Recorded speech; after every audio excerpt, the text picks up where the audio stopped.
이봐요! 정신 차려요! 구해줄게요! 눈보라가 휘몰아치는 벼랑 끝에 휠체어 한 대가 있었습니다. 휠체어 절반이 공중에 뜬 채로 간신히 바닥에 걸쳐 있었죠. 한 남자가 버려진 채 눈 속에서 얼어가고 있었습니다. 한 여자가 눈을 헤치며 달려왔어요. 점점 벼랑 끝으로 떨어지는 남자를 잡았습니다. 남자는 의식이 없었어요. 여자는 죽을 힘을 다해 끌어당겼지만 힘에 부쳤어요. 아무도 없는 눈보라 속의 벼랑 끝에서 이 두 사람의 운명은 어떻게 될까요? 사연 시작 전에 구독과 좋아요로 저희 채널을 응원해 주세요. 어디서 듣고 계신지 댓글로 남겨주세요.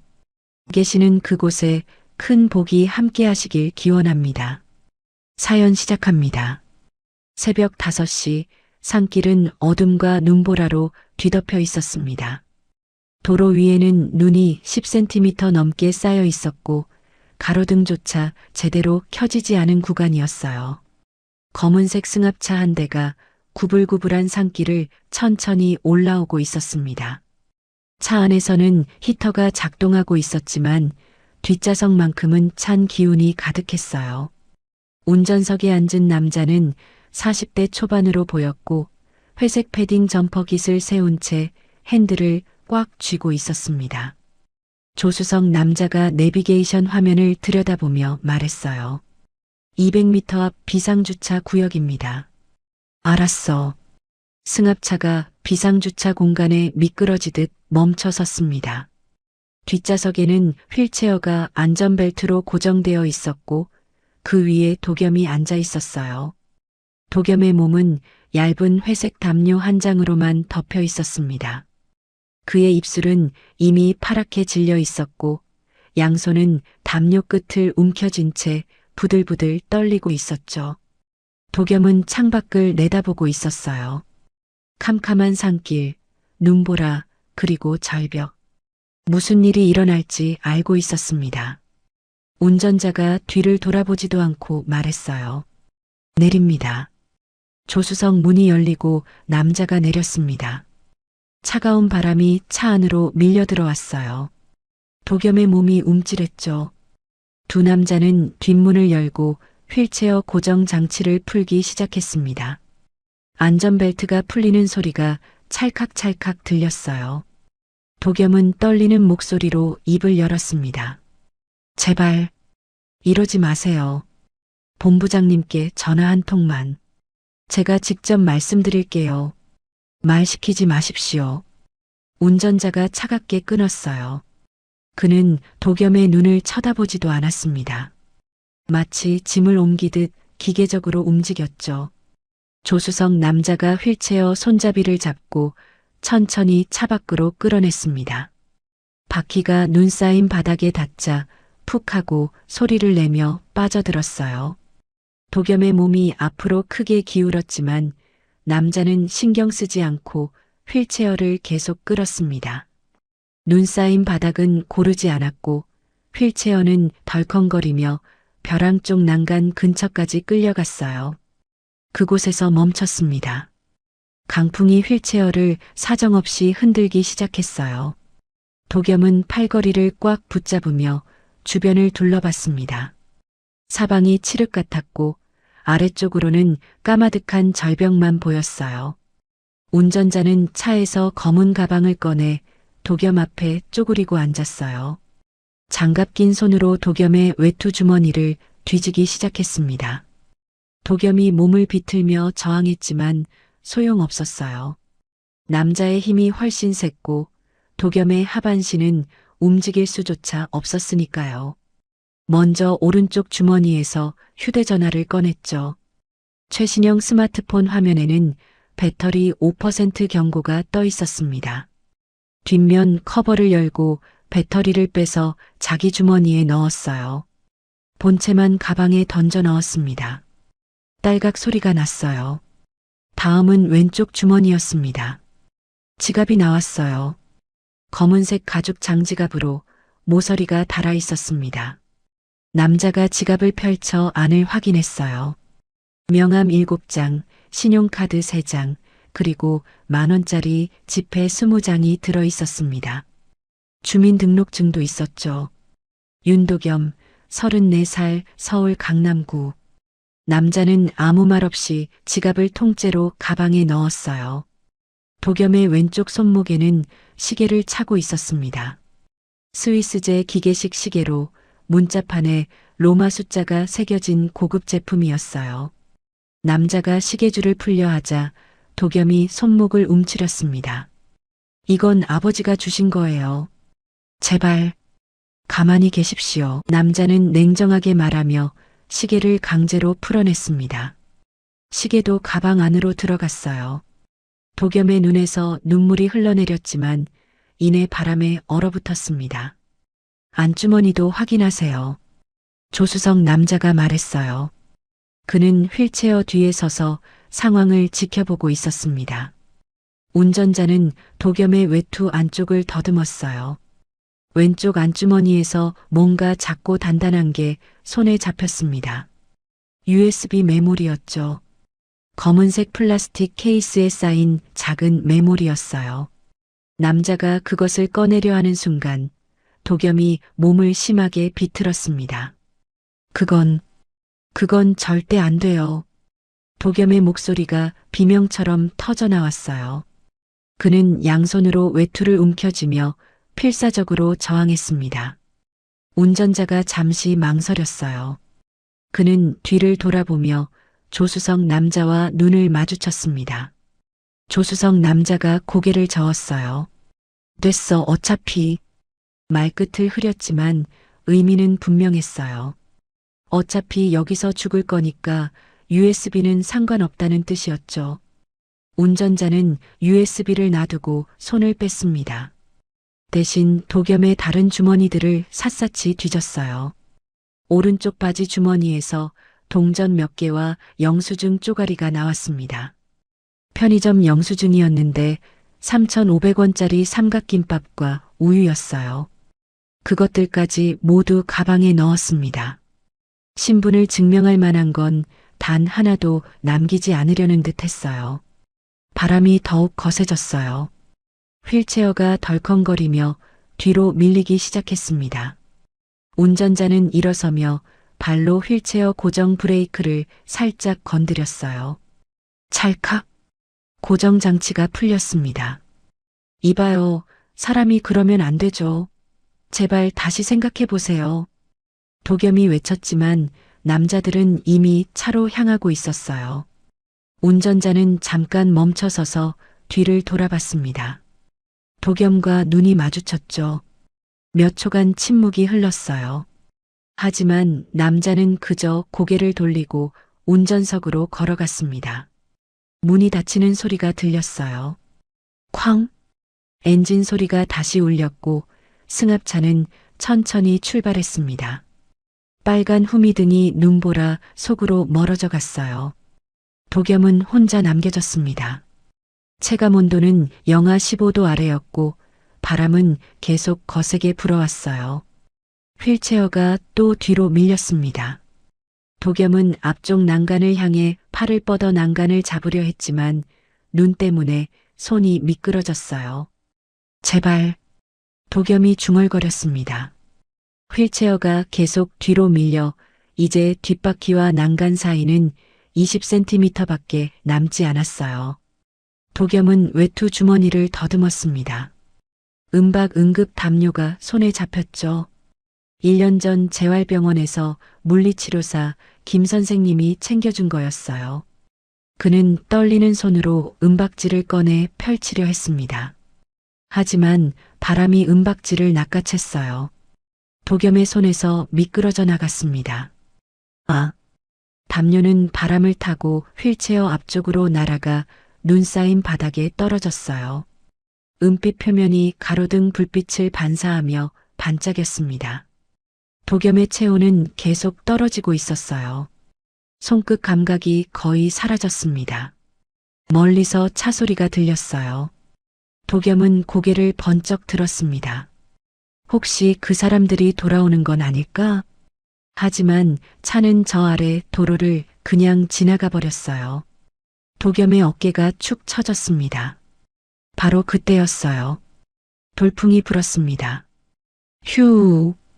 지금까지 중 가장 강한 바람이었어요. 휠체어가 뒤로 쑥 밀리며 뒷바퀴 하나가 난간을 넘어갔습니다. 도겸의 몸이 뒤로 심하게 젖혀졌어요. 휠체어 절반이 공중에 떠 있었고 나머지만 간신히 바닥에 걸쳐 있었죠. 도겸은 팔걸이를 꽉 붙잡았지만 손에서 땀이 나며 미끄러졌습니다. 휠체어가 조금씩 뒤로 기울기 시작했어요. 삐걱거리는 금소금이 들렸습니다. 누가 좀. 목소리는 바람에 묻혔어요. 도겸의 손끝 감각이 사라지기 시작했습니다. 의식이 흐려지기 시작했어요. 심장 박동이 느려지는 게 느껴졌습니다. 고개를 떨구며 눈을 감으려 했을 때 저 아래쪽에서 희미한 불빛 하나가 산길을 따라 올라오고 있었어요. 차량 전조등이었습니다. 도겸은 마지막 힘을 짜내 소리쳤어요. 여기요. 여기 사람 있어요. 하지만 목소리는 제대로 나오지 않았습니다. 목이 쉬어 있었고 바람 소리가 너무 컸거든요. 차는 계속 올라오고 있었지만 그냥 지나칠 것 같았어요. 제발 저 좀 봐주세요. 도겸이 중얼거렸습니다. 눈물이 볼을 타고 흘러내렸어요. 차가 점점 가까이 오고 있었습니다. 50m, 40m, 30m. 그런데 차가 갑자기 속도를 늦췄어요. 브레이크 밟는 소리가 들렸습니다. 끽. 전조등이 길 한쪽을 비추더니 완전히 멈췄죠. 운전석 문이 열렸어요. 누군가 차에서 내렸습니다. 두꺼운 파카를 입고 탐조등을 든 사람이었어요. 그 사람은 바닥에 휠체어 바퀴 자국을 따라 천천히 올라오기 시작했습니다. 탐조등 불빛이 은박 담요를 비쳤어요. 그 사람이 쪼그리고 앉아 은박지를 집어들었습니다. 펼쳐서 살펴보더니 고개를 들어 주변을 둘러봤죠. 탐조등 불빛이 도겸 쪽으로 향했어요. 휠체어를 비추는 순간 그 사람이 움찔했습니다. 저기요. 여자 목소리였어요. 그녀가 달려오기 시작했습니다. 눈길을 헤치며 빠르게 비상주차 공간으로 올라왔어요. 도겸은 그녀를 보며 입술을 떨었습니다. 살려 주세요. 목소리는 거의 들리지 않았지만 입모양으로 알 수 있었어요. 그녀는 휠체어가 난간에 위태롭게 걸려 있는 것을 보고 재빨리 차로 달려갔습니다. 트렁크를 열고 주황색 등산용 로프와 장갑을 꺼냈어요. 근처 소나무에 로프를 단단히 묶고 자신의 허리에도 감았습니다. 안전고리를 채우고 확인했어요. 그녀는 조심스럽게 휠체어에 다가왔습니다. 괜찮아요. 제가 왔어요. 움직이지 마세요. 차분하면서도 단호한 목소리였어요. 그녀는 휠체어 앞쪽 손잡이를 두 손으로 잡고 천천히 앞으로 당겼습니다. 휠체어가 삐걱거리며 움직이기 시작했어요. 뒷바퀴가 난간을 타고 조금씩 안쪽으로 들어왔습니다. 드디어 뒷바퀴가 난간을 완전히 넘어 바닥에 닿았죠. 그녀는 즉시 휠체어 브레이크를 작동시켰어요. 찰칵. 그리고는 배낭에서 두꺼운 담요를 꺼내 도겸의 몸을 감쌌습니다. 핫팩 여러 개를 흔들어 작동시킨 뒤 담요 안쪽에 넣었어요. 조금만 참으세요. 금방 따뜻해질 거예요. 그녀가 말했습니다. 도겸은 그녀의 따뜻한 눈빛을 보며 안도감에 눈물이 흘러나왔어요. 긴장이 풀리며 몸에서 힘이 빠졌습니다. 고개가 앞으로 떨어졌어요. 의식을 잃기 직전 마지막으로 느낀 건 누군가의 따뜻한 손이 자신의 이마를 짚는 감촉이었습니다. 괜찮아요. 이제 안전해요. 낮고 다정한 목소리가 들렸어요. 도겸은 그 목소리를 들으며 천천히 의식을 잃었습니다. 해솔은 새벽 4시부터 산 정상 기상관측소에서 근무하고 있었습니다. 매일 같은 시간, 같은 일과였어요. 온도계를 확인하고 풍속계 수치를 기록하고 적설량을 측정했습니다. 오늘 적설량은 15cm였어요. 어제보다 5cm 더 쌓였죠. 눈은 계속 내리고 있었고 바람은 점점 더 거세지고 있었습니다. 풍속이 초속 18m를 넘어섰어요. 해솔은 노트에 수치를 꼼꼼히 기록했습니다. 이 데이터는 본청으로 전송되어 기상예보에 쓰이게 될 거였죠. 오전 6시가 되자 관측 업무가 끝났습니다. 해솔은 장비함을 정리하고 관측소 문을 잠갔어요. 두꺼운 파카 지퍼를 목까지 올리고 차에 올라탔습니다. 흰색 소형 사륜구동 차량이었어요. 산길 운전에 익숙한 해솔이었지만 오늘 같은 날은 조심해야 했습니다.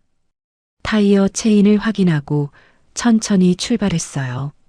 차를 천천히 몰며 산길을 내려오는데 전조등이 이상한 자국을 비췄습니다. 해솔은 차를 멈추고 내렸어요. 눈 위에 두 줄의 선명한 바퀴 자국이 나 있었습니다. 일반 차량 바퀴보다 좁고 간격이 일정했어요. 해솔은 쪼그리고 앉아 자국을 자세히 살펴봤습니다. 폭이 3cm 정도였고 두 줄 사이 간격은 40cm쯤 되었어요. 휠체어 자국이 틀림없었죠. 하지만 이 시간에 이 산길에 휠체어라니 이상했습니다. 이 구간은 등산로도 아니고 일반인들이 올 곳이 아니었거든요.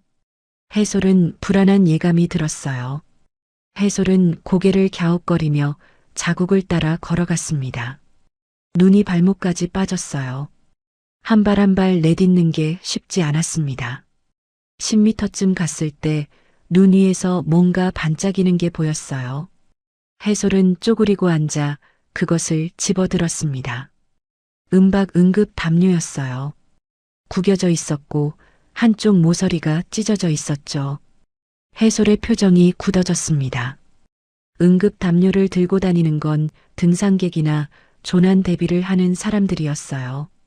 하지만 이 눈보라에 산에 올 사람은 없었습니다. 게다가 담요가 이렇게 버려져 있다는 건 뭔가 잘못됐다는 신호였어요. 해솔은 은박 담요를 주머니에 넣고 재빨리 차로 돌아갔습니다. 트렁크를 열고 비상 장비를 꺼내기 시작했어요. 탐조등, 20m짜리 등산용 로프, 두꺼운 담요 2장, 핫팩 1박스, 응급처치 가방, 모두 배낭에 넣었습니다. 배낭이 꽤 무거워졌지만 해솔은 익숙하게 메고 갔어요. 산에서 5년을 일하며 수없이 반복한 동작이었습니다. 5년 전 약혼자 민준이를 잃은 후 해솔은 누군가를 구하는 일에 집착처럼 매달려 왔거든요. 해솔은 탐조등을 켜고 휠체어 자국을 따라 천천히 걸었습니다. 자국은 비상주차 공간 쪽으로 이어지고 있었어요. 비상주차 공간에 도착하자 해솔의 심장이 쿵 내려앉았습니다. 휠체어가 난간에 위태롭게 걸려 있었고 그 위에 사람이 쓰러져 있었어요. 해솔은 재빨리 달려갔습니다. 눈을 헤치며 달리는 게 쉽지 않았지만 멈출 수 없었어요. 저기요, 괜찮으세요? 대답이 없었어요. 해솔은 숨을 고르며 휠체어에 가까이 다가갔습니다. 상황을 살펴야 했거든요. 섣불리 움직였다가는 휠체어가 떨어질 수도 있었어요. 해솔은 탐조등으로 주변을 비췄습니다. 휠체어 뒷바퀴 하나가 난간 너머로 완전히 나가 있었고 다른 바퀴 하나도 난간 모서리에 걸쳐 있었어요. 조금만 더 밀리면 절벽 아래로 떨어질 상황이었습니다. 그 위에 앉은 남자는 고개를 앞으로 떨군 채 미동도 하지 않았어요. 해솔은 가슴이 철렁했습니다. 혹시 이미 늦은 건 아닐까? 해솔은 즉시 배낭에서 로프를 꺼냈어요. 근처 소나무를 찾아 로프 한쪽 끝을 2번 감고 단단히 묶었습니다. 매듭을 확인하고 한 번 더 당겨봤어요. 끄떡없었죠. 다른 쪽 끝을 자신의 허리에 감고 안전고리를 채웠습니다. 준비를 마친 해솔은 조심스럽게 휠체어에 다가갔어요. 먼저 남자의 맥박을 확인했습니다. 목에 손을 대자 희미하지만 맥박이 뛰고 있었어요. 살아 있었습니다. 해솔은 안도의 한숨을 쉬었어요. 그리고 휠체어 앞쪽으로 돌아가 손잡이를 두 손으로 잡았습니다. 깊게 숨을 들이쉬고 천천히 앞으로 당겼어요. 휠체어가 삐걱거리며 움직이기 시작했습니다. 뒷바퀴가 난간을 타고 조금씩 안쪽으로 들어왔어요. 해솔은 이를 악물고 계속 힘을 주었습니다. 드디어 뒷바퀴가 난간을 완전히 넘어 바닥에 닿았죠. 해솔은 즉시 휠체어 브레이크를 작동시켰어요. 찰칵! 이제 더 이상 밀리지 않을 거였습니다. 해솔은 배낭에서 두꺼운 담요를 꺼내 남자의 몸을 감쌌어요. 핫팩 5개를 꺼내 흔들어 작동시킨 뒤 담요 안쪽에 넣었습니다. 남자의 손을 만져봤어요. 얼음장처럼 차가웠습니다. 얼굴은 창백했고 입술은 파란색이었어요. 중증 저체온증 증세였죠. 해솔은 보온병에서 따뜻한 차를 따라 남자의 입술에 조금씩 적셨습니다. 삼키지는 못했지만 입안을 적시는 것만으로도 도움이 될 거예요. 그때 남자의 눈꺼풀이 살짝 떨렸습니다. 해솔은 남자의 얼굴을 자세히 들여다봤어요. 30대 중반으로 보이는 남자였습니다. 단정한 인상이었고 수염은 깔끔하게 정리되어 있었어요. 눈보라가 더욱 거세졌습니다. 이곳에 그대로 있다가는 둘 다 위험했어요. 해솔은 주변을 둘러봤습니다. 50m 아래쪽에 비상 대피소가 있다는 걸 알고 있었어요. 작은 건물이었지만 난방시설과 침대가 있었죠. 그곳으로 옮겨야 했습니다. 해솔은 휠체어를 밀어보려 했어요. 하지만 눈이 너무 깊이 쌓여 있어서 바퀴가 제대로 굴러가지 않았습니다. 게다가 경사가 급해서 휠체어를 밀고 내려가기엔 위험했어요. 해솔은 잠시 생각하다가 결심했습니다. 남자를 업고 내려가기로 했어요. 해솔은 남자의 팔을 자신의 어깨에 걸쳤습니다. 그리고 허리를 숙여 남자를 등에 업었어요. 남자는 생각보다 무거웠지만 해솔은 버틸 수 있었습니다. 산에서 5년간 일하며 단련된 체력이 있었거든요. 해솔은 천천히 한 발 한 발 내딛기 시작했어요. 경사면을 내려가는 게 쉽지 않았습니다. 눈이 미끄러웠고 바위들이 여기저기 숨어 있었어요. 해솔은 조심조심 발을 디뎠습니다. 10m쯤 내려왔을 때 발이 미끄러졌어요. 해솔은 균형을 잡으려 했지만 소용없었습니다. 그대로 미끄러지기 시작했죠. 하지만 해솔은 남자를 놓치지 않았어요. 자신의 몸을 돌려 남자가 바위에 부딪히지 않도록 감싸 안았습니다. 해솔의 등이 바위에 부딪혔어요. 둔한 통증이 느껴졌지만 참았습니다. 미끄러짐이 멈췄을 때 해솔은 다시 일어났어요. 남자를 다시 등에 업고 계속 내려갔습니다. 20m를 더 가자 또 한 번 미끄러졌어요. 이번에는 옆으로 굴렀습니다. 해솔은 남자를 꽉 안은 채 굴렀어요. 눈이 5단으로 들어와 차갑게 느껴졌지만 신경 쓸 겨를이 없었습니다. 30분이 지나서야 비상 대피소에 도착했어요. 해솔은 문을 열고 남자를 안으로 데리고 들어갔습니다. 대피소 안은 바깥보다는 따뜻했어요. 해솔은 남자를 침대에 조심스럽게 눕혔습니다. 그리고 젖은 담요를 벗기고 마른 담요로 다시 감쌌어요. 대피소 한쪽에는 작은 난로가 있었습니다. 해솔은 난로에 불을 붙였어요. 장작이 타오르며 따뜻한 열기가 퍼지기 시작했죠. 해솔은 남자의 젖은 외투를 벗기기 시작했습니다. 외투를 벗기는 순간 안주머니에서 뭔가 떨어졌어요. 작은 USB 메모리였습니다. 검은색 케이스에 쌓여 있었죠. 해솔은 USB를 집어들고 살펴봤어요. 특별한 표시는 없었습니다. 해솔은 USB를 침대 옆 작은 테이블에 놓았어요. 남자의 옷을 계속 벗기며 해솔은 그의 몸 상태를 확인했어요. 다리에는 오래된 수술 흔적이 있었습니다. 재활 치료를 받은 흔적도 보였어요. 허벅지와 종아리 근육이 많이 줄어들어 있었죠. 하반신 마비인 것 같았습니다. 해솔은 남자의 몸을 마른 수건으로 닦아주고 마른 옷으로 갈아입혔어요. 대피소에 비치된 여분의 옷이었습니다. 남자의 체온이 조금씩 올라가는 게 느껴졌어요. 호흡도 조금 안정되었습니다. 해솔은 남자 옆에 앉아 그의 얼굴을 지켜봤어요. 잠시 후 남자의 눈꺼풀이 떨리기 시작했습니다. 천천히 눈이 떠졌어요. 초점 없는 눈동자가 천장을 바라보다가 천천히 해솔 쪽으로 향했습니다. 남자와 해솔의 눈이 마주쳤어요. 남자의 눈동자는 짙은 갈색이었습니다. 그 안에는 두려움과 안도감이 동시에 담겨 있었어요. 남자의 입술이 천천히 움직였습니다. 소리는 나오지 않았지만 입모양으로 알 수 있었어요. 살려주세요. 해솔은 남자의 손을 꽉 잡았습니다. 손은 여전히 차가웠지만 조금씩 따뜻해지고 있었어요. 괜찮아요. 이제 안전해요. 제가 지켜드릴게요. 해솔이 말했어요. 남자의 눈에서 눈물이 한 방울, 두 방울 흘러내렸습니다. 뺨을 타고 내려와 베개를 적셨어요. 그리고 남자는 다시 천천히 눈을 감았습니다. 이번엔 평온한 얼굴이었어요. 의식을 잃은 게 아니라 편안하게 잠든 거였죠. 고른 숨소리가 들렸습니다. 해솔은 남자의 손을 놓지 않고 계속 잡고 있었어요. 난로의 불빛이 두 사람을 따뜻하게 비추고 있었습니다. 창밖에서는 여전히 눈보라가 휘몰아치고 있었지만 이 작은 대피소 안은 따뜻했어요. 해솔은 남자의 평온한 얼굴을 보며 조용히 미소 지었습니다.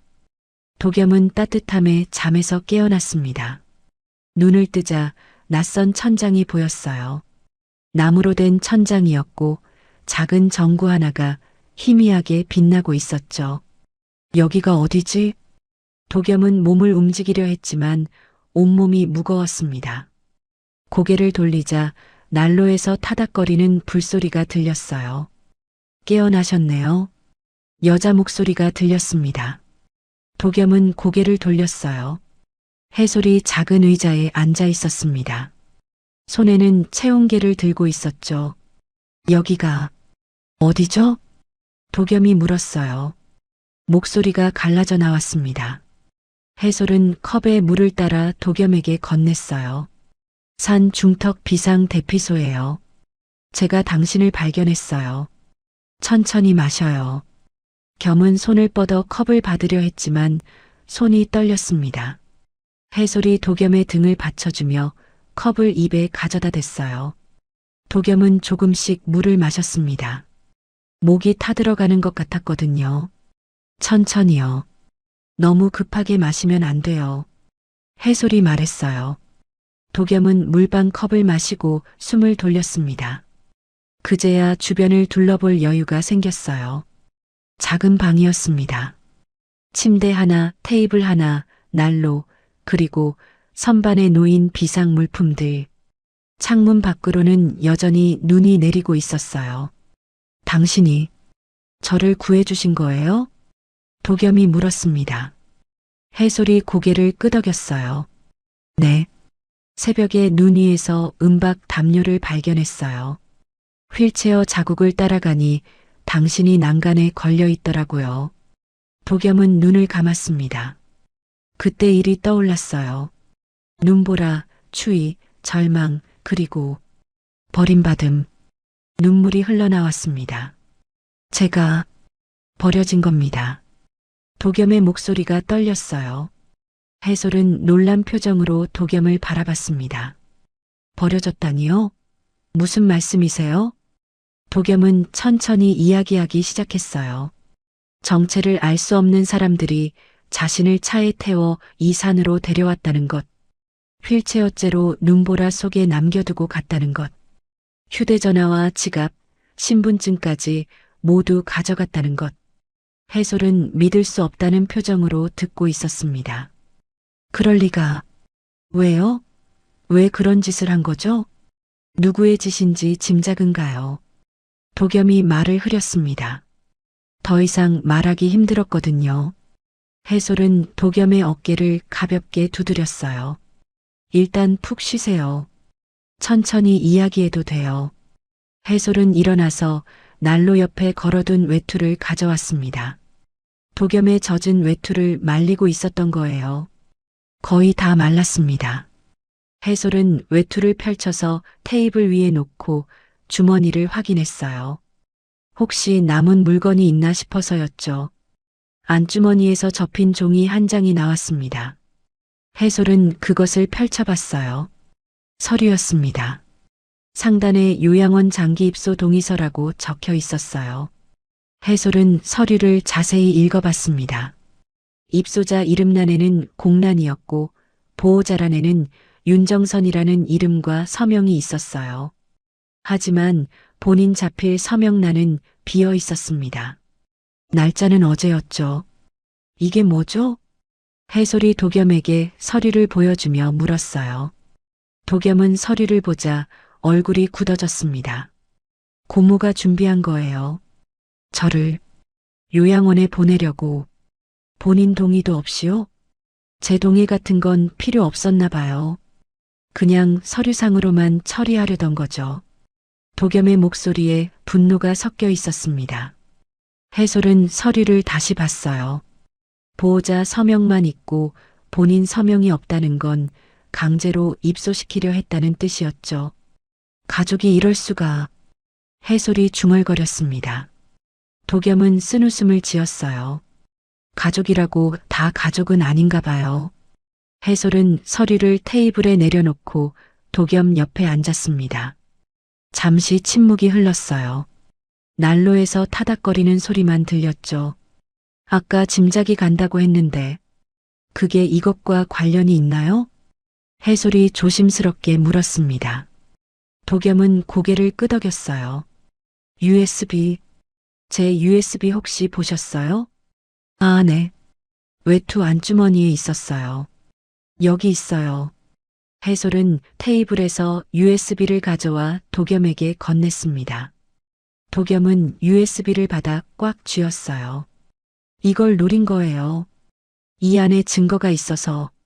증거요? 회사 자금을 빼돌린 증거. 서명재 본부장이 30억을 횡령했어요. 제가 그 증거를 찾았고 도겸이 말했습니다. 해솔은 숨을 죽이고 들었어요. 그래서 당신을 없애려고 한 거군요. 네. 저만 사라지면 증거도 사라지니까. 도겸의 목소리가 떨렸습니다. 해솔은 도겸의 손을 잡았어요. 이제 안전해요. 제가 도와드릴게요. 일단 경찰에 신고해야죠. 해솔은 일어나서 선반에서 무전기를 꺼냈습니다. 기상관측소와 연결된 비상 무전기였어요. 관측소에서 본청으로 연락할 수 있었죠. 해솔은 무전기 스위치를 켰습니다. 지지직 잡음이 들렸어요. 평소에는 깨끗하게 들리던 채널이었는데 오늘은 이상했습니다. 본청. 여기는 3호 관측소 해솔입니다. 응답해 주세요. 해솔이 무전기에 대고 말했어요. 지지지직, 지익. 이상한 잡음만 계속 섞여 나왔습니다. 해솔은 주파수를 바꿔봤어요. 하지만 모든 채널에서 같은 잡음이 들렸죠.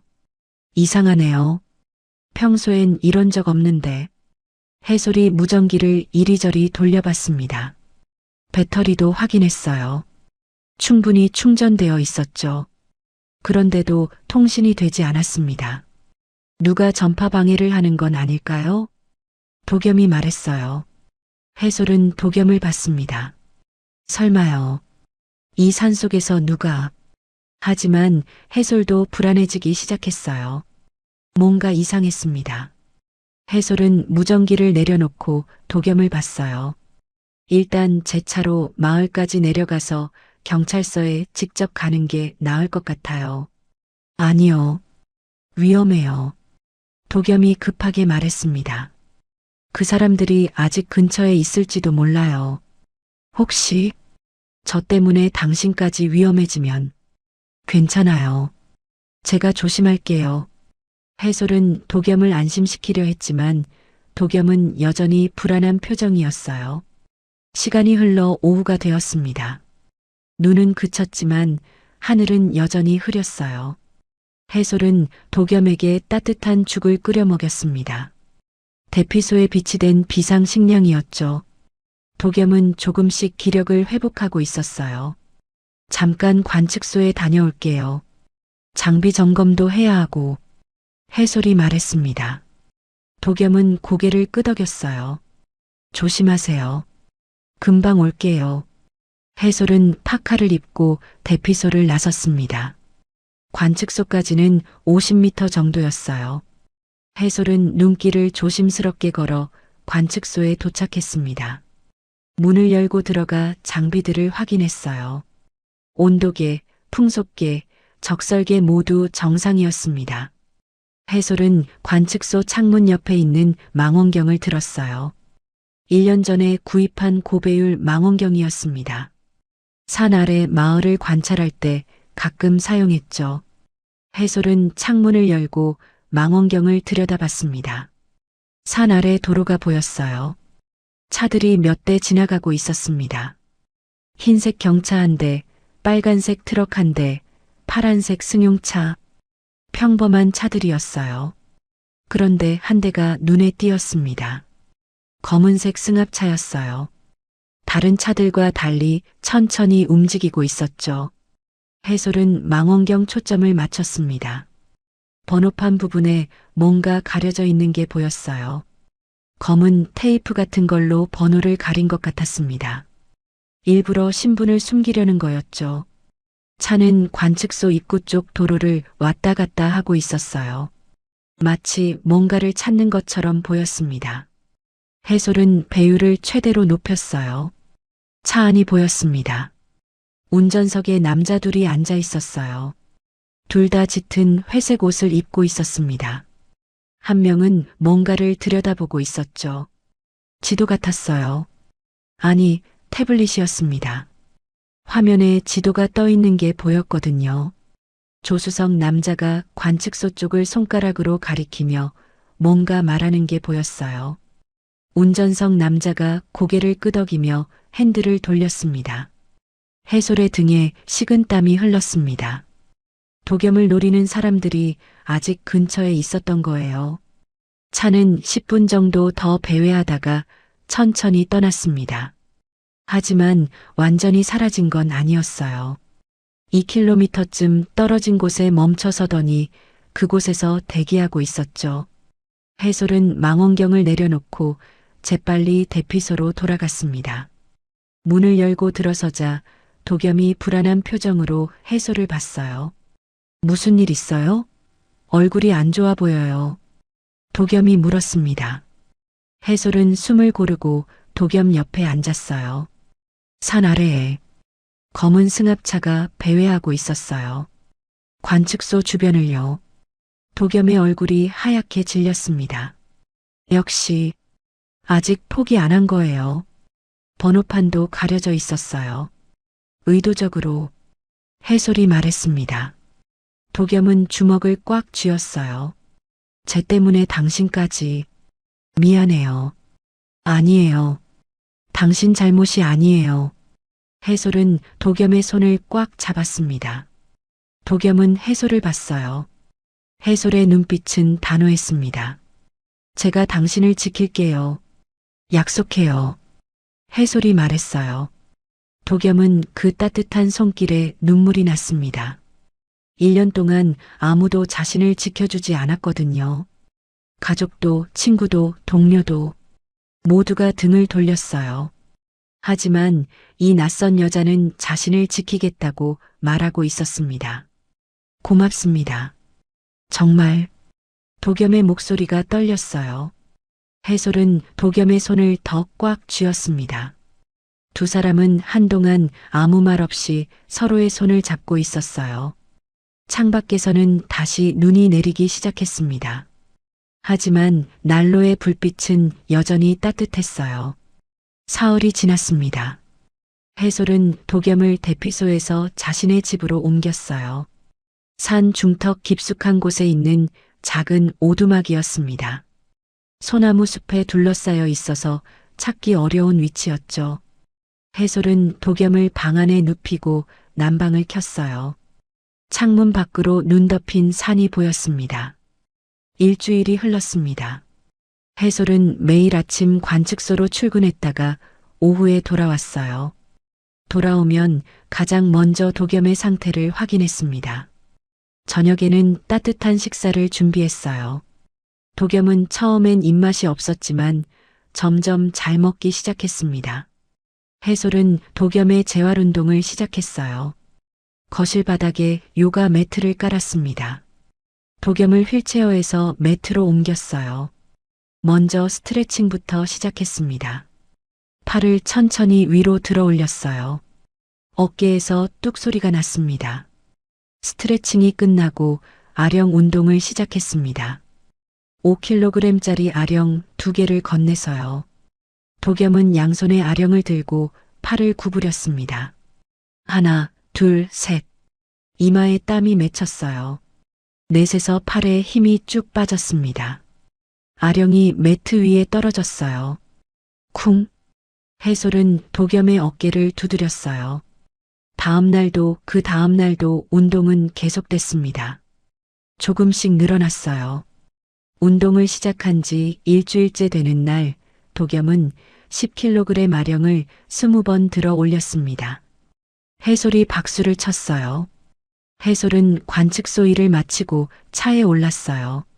시동을 걸려다 말고 핸들에 이마를 기댔습니다. 오늘이 그날이었어요. 민준이를 잃은 지 정확히 5년째 되는 날. 해솔은 차를 몰고 산길을 천천히 내려갔습니다. 10분쯤 지나 한 곳에서 차를 세웠어요. 길 옆에 작은 돌무덤이 있었습니다. 해솔은 차에서 내렸어요. 트렁크를 열고 빗자루와 초를 꺼냈습니다. 돌무덤 앞에 쪼그리고 앉았어요. 쌓인 눈을 쓸어냈습니다. 천천히 조심스럽게 돌 하나하나를 닦았어요. 작은 나무 팻말도 눈을 치워냈습니다. 김민준, 영원히 기억할게.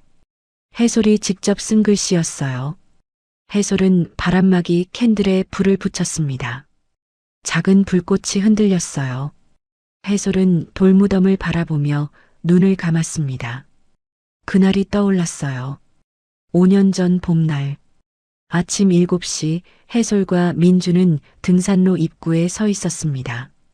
하늘은 파랗고 맑았어요.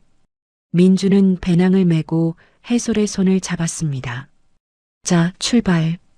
민준의 목소리가 밝았어요. 둘은 손을 잡고 산길을 올랐습니다. 1시간쯤 올라가자 민준이 멈춰 섰어요. 잠깐 사진 찍자. 민준은 휴대폰을 꺼내 해솔을 찍었습니다. 해솔이 웃으며 V를 그렸어요. 민준도 같이 찍혔습니다. 둘의 얼굴이 화면 가득 찼어요. 정상까지 3시간이 걸렸습니다. 민준이 배낭에서 김밥을 꺼냈어요. 해솔은 보온병에서 커피를 따랐습니다. 둘은 바위에 앉아 도시락을 먹었어요. 결혼하면 매년 여기 오자. 민준이 말했습니다. 해솔이 고개를 끄덕였어요. 응, 약속? 오후 2시쯤이었습니다. 하늘이 갑자기 어두워지기 시작했어요. 먹구름이 빠르게 몰려왔습니다. 안개가 산을 덮어왔어요. 민준이 하늘을 올려다봤습니다. 이상한데? 아침엔 맑았는데. 바람이 거세게 불기 시작했어요. 나무가지들이 흔들렸습니다. 이내 비가 내리기 시작했어요. 처음엔 보슬비였지만 점점 거세졌습니다. 빗방울이 얼굴을 때렸어요. 해솔이 민준의 팔을 잡았습니다. 민준아, 내려가자. 위험해. 민준은 주변을 둘러봤어요. 시야가 점점 흐려지고 있었습니다. 응, 가자. 저기 대피소 표지판 보여. 저기만 가면 돼. 민준이 앞서 걸었어요. 바위가 비에 젖어 반들거렸습니다. 민준은 조심스럽게 발을 디뎠어요. 한 발, 두 발. 해솔도 뒤따라갔습니다. 바위 모서리를 돌아가는 순간이었어요. 민준의 오른발이 미끄러졌습니다. 민준의 몸이 옆으로 기울었어요. 팔을 휘저으며 균형을 잡으려 했습니다. 왼발로 버티려 했지만 그것도 미끄러졌어요. 절벽 모서리였습니다. 민준의 몸이 뒤로 넘어가기 시작했어요. 해솔아. 민준이 소리쳤습니다. 손을 위로 뻗었어요. 해솔은 바닥에 엎드렸습니다. 배가 바위에 닿았어요. 차가운 빗물이 옷 속으로 스며들었습니다. 두 손으로 민준의 손을 잡았어요. 잡았어. 잡았어. 해솔이 소리쳤습니다. 민준의 손목을 두 손으로 꽉 감쌌어요. 민준의 몸이 공중에 매달렸습니다. 해솔은 온 힘을 다해 민준을 잡았어요. 팔 근육이 팽팽해졌습니다. 민준의 몸무게가 고스란히 느껴졌어요. 70kg이 넘었습니다. 해솔의 50kg 몸이 버티기엔 너무 무거웠어요. 해솔의 몸이 조금씩 절벽 쪽으로 끌려갔습니다. 10cm, 20cm. 으아. 해솔은 이를 악물고 버텼어요. 발로 바위를 밀며 버텼습니다. 하지만 바위가 너무 미끄러웠어요. 빗물이 계속 흘러내렸습니다. 민준의 손도 땀에 젖었어요. 조금씩 빠져나가기 시작했습니다. 해솔의 손바닥이 바위에 쓸리며 피가 났어요. 따가웠지만 신경 쓸 겨를이 없었습니다. 민준아, 놓치면 안 돼. 해솔이 울먹였습니다. 민준은 아래를 봤어요. 까마득한 절벽이었습니다. 바닥이 보이지 않았어요. 민준은 해솔을 올려다봤습니다. 해솔의 얼굴이 일그러져 있었어요. 온몸에 힘을 주고 있었습니다. 하지만 해솔의 몸도 점점 더 절벽으로 끌려가고 있었어요. 민준은 깨달았습니다.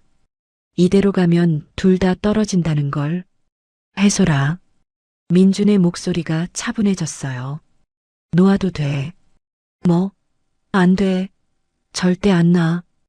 해솔이 소리쳤습니다. 민준은 고개를 저었어요. 너까지 다치게 할 수 없어. 해솔의 손바닥이 바위에 쓸려 피가 나고 있었습니다. 싫어. 절대 안 놔. 해솔은 울면서 소리쳤어요. 민준은 미소 지었습니다. 사랑해, 해솔아. 민준아. 민준이 손에 힘을 뺐어요. 스르르. 손이 해솔의 손에서 빠져나갔습니다. 민준아. 해솔의 비명이 산에 울려 퍼졌어요. 민준의 몸이 아래로 떨어졌습니다. 안개 속으로 사라졌어요. 쿵. 멀리서 둔탁한 소리가 들렸습니다. 그리고 고요. 해솔은 절벽 끝에 엎드린 채 아래를 내려다봤어요. 아무것도 보이지 않았습니다. 민준아, 민준아. 해솔이 목이 터져라 소리쳤습니다. 대답이 없었어요. 해솔은 그 자리에서 무너졌습니다. 비가 계속 내렸어요. 해솔의 울음소리만 산에 메아리 쳤습니다. 돌무덤 앞에서 해솔은 눈을 떴어요. 눈물이 볼을 타고 흘러내리고 있었습니다. 5년이 지났지만 그날은 여전히 생생했어요. 해솔은 두 손으로 얼굴을 감싸 쥐었습니다. 어깨가 들썩였어요. 한참을 그렇게 울었습니다. 해가 지고 있었어요. 해솔은 눈물을 닦고 일어났습니다. 차에 올라탔어요. 시동을 걸고 오두막으로 향했습니다. 오두막에 도착했을 때는 어두워져 있었어요. 눈이 다시 내리기 시작했습니다. 해솔은 현관문을 열고 들어갔어요. 신발을 벗고 안으로 들어섰습니다. 난로에서 불빛이 새어나왔어요. 도겸이 난로 앞에 앉아 있었습니다. 휠체어에 담요를 덮고 책을 읽고 있었어요. 해솔의 발소리를 듣고 고개를 돌렸습니다.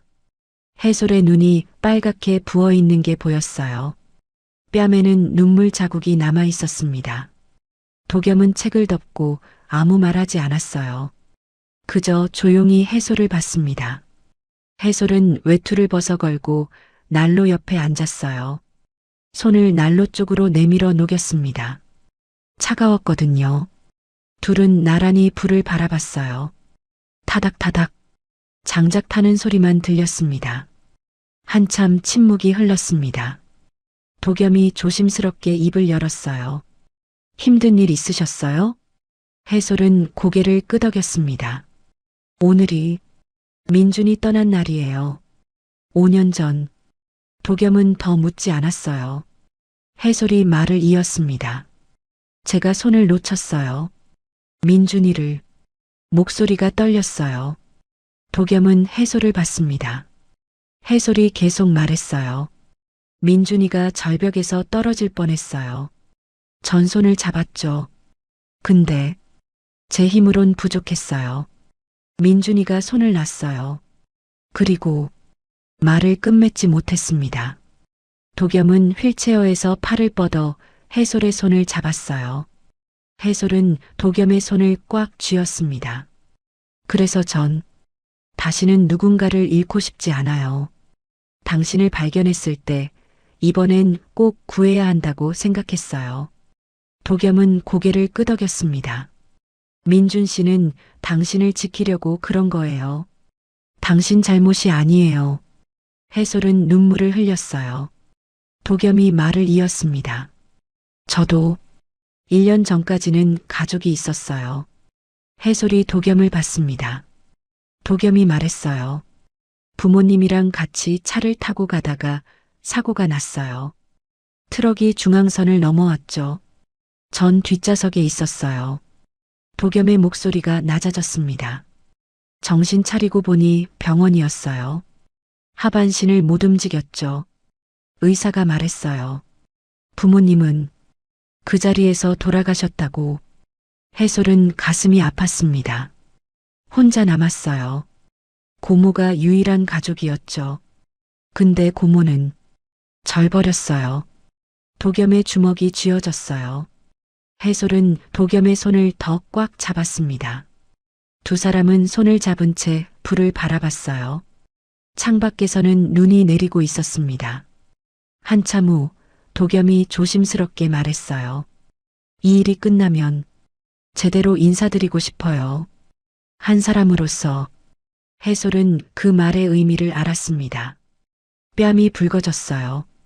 고개를 끄덕였습니다. 도겸은 미소 지었어요. 해솔도 미소 지었습니다. 난로의 불빛이 두 사람을 따뜻하게 비추고 있었습니다. 한 달이 지났습니다. 해솔의 오두막에서 도겸은 점점 건강을 회복하고 있었어요. 상체 근력도 많이 좋아졌습니다. 하지만 평화는 오래가지 않았어요. 도겸을 없애라고 지시한 서명재 본부장은 불안에 떨고 있었습니다. 도겸의 시신이 발견되지 않았거든요. 한 달이 지났는데도 소식이 없었어요. 서명재는 사무실에서 창밖을 보며 담배를 피웠습니다. 손이 떨렸어요. 그는 전화를 걸었습니다. 사설 탐정 좀 구해줘. 그 지역 샅샅이 뒤져야 해. 사흘 후 중년의 사설 탐정 박인수가 마을에 도착했어요. 그는 낡은 세단을 타고 마을을 천천히 돌아다녔습니다. 가장 먼저 들른 곳은 마을 슈퍼였어요. 슈퍼 주인 김 사장은 60대 후반의 수다스러운 남자였습니다. 박인수가 카운터에서 음료수를 사며 말을 걸었어요. 이 근처에 기상관측소 있다죠? 네, 산 위에 있어요. 강해소리가 일하는데. 혼자 사나요? 네, 산 중턱 오두막에서 혼자 살죠. 박인수는 고개를 끄덕이며 슈퍼를 나섰어요. 이틀 동안 그는 마을을 돌아다니며 정보를 모았습니다. 사흘째 되는 날 저녁 박인수는 다시 슈퍼에 들렀어요. 김 사장이 박인수를 보고 손짓했습니다. 해솔이네 집에 요즘 남자가 있더라고요. 박인수의 눈빛이 날카로워졌어요. 휠체어 탄 남자. 이틀 전에 창문으로 봤어요. 박인수는 1,000원짜리 지폐 5장을 카운터에 놓았어요. 30대쯤 돼 보이는 남자였어요. 검은 머리에 키가 큰 것 같았고 박인수는 즉시 서명재에게 전화를 걸었습니다. 그날 밤 서명재는 부하 2명을 마을로 보냈어요. 다음 날 오전 마을 입구에 검은 세단이 나타났습니다. 차에서 정장 입은 남자 둘이 내렸어요. 둘은 마을 곳곳을 돌아다니며 사람들에게 물었습니다. 강해솔이라는 사람 아세요? 오후가 되자 소문이 해솔의 귀에 들어왔어요. 관측소 동료가 전화를 걸었습니다. 해솔아, 마을에 이상한 사람들이 너 찾아다닌대. 조심해. 해솔의 얼굴이 굳었어요. 전화를 끊고 즉시 오두막으로 달려갔습니다. 문을 열고 들어서자 도겸이 휠체어에 앉아 책을 읽고 있었어요. 해솔의 표정을 보고 도겸이 물었습니다. 무슨 일이에요? 짐 싸야 해요. 지금 당장. 해솔의 목소리가 급했습니다. 도겸은 더 묻지 않고 고개를 끄덕였어요. 해솔은 배낭에 옷과 식량을 넣기 시작했습니다. 담요, 물, 응급도구. 필요한 것들을 빠르게 챙겼어요. 어디로 가요? 도겸이 물었습니다. 산 깊은 곳에 폐건물이 있어요. 거기로 가야 해요. 해솔이 대답했습니다. 15분 만에 짐을 다 챙겼어요. 해솔은 도겸을 휠체어에 태우고 배낭을 메었습니다. 오두막을 나와 산길로 접어들었어요. 눈은 많이 녹았지만 여전히 곳곳에 쌓여 있었습니다. 길은 험했어요. 바위가 많고 경사가 급했습니다. 해솔은 휠체어를 밀며 천천히 올라갔어요. 바퀴가 돌에 걸릴 때마다 멈춰서 방향을 바꿨습니다. 30분쯤 지났을 때였어요. 경사가 유난히 가파른 구간이 나왔습니다. 해솔은 온 힘을 다해 휠체어를 밀었어요. 그때 왼쪽 앞바퀴가 큰 돌에 걸렸습니다. 휠체어가 멈칫했어요. 해솔이 더 세게 밀었습니다. 순간 바퀴가 돌을 넘으며 휠체어가 옆으로 기울었어요. 아! 도겸이 소리쳤습니다. 휠체어가 완전히 옆으로 전복됐어요. 도겸의 몸이 옆으로 쓰러지며 바위에 부딪혔습니다. 머리가 바위 모서리에 닿았어요. 쿵! 둔탁한 소리가 났습니다. 해솔은 재빨리 휠체어를 세우고 도겸에게 달려갔어요. 도겸은 바닥에 쓰러져 있었습니다. 이마에서 붉은 액체가 흘러내렸어요. 해솔의 손이 떨렸습니다. 눈앞이 흐려졌어요. 5년 전 그날이 떠올랐습니다. 민준이 바위에 부딪혀 쓰러졌던 그 장면. 피가 흐르던 그 순간. 해솔은 주저앉았어요. 안 돼. 또 잃을 순 없어. 목소리가 떨렸습니다. 눈물이 볼을 타고 흘러내렸어요. 도겸이 희미하게 눈을 떴습니다. 해솔 씨. 도겸의 목소리가 들렸어요. 해솔은 눈물을 닦았습니다. 깊게 숨을 들이쉬었어요. 다시 일어났습니다. 괜찮아요. 제가 있어요. 해솔이 말했습니다. 배낭에서 응급도구를 꺼냈어요.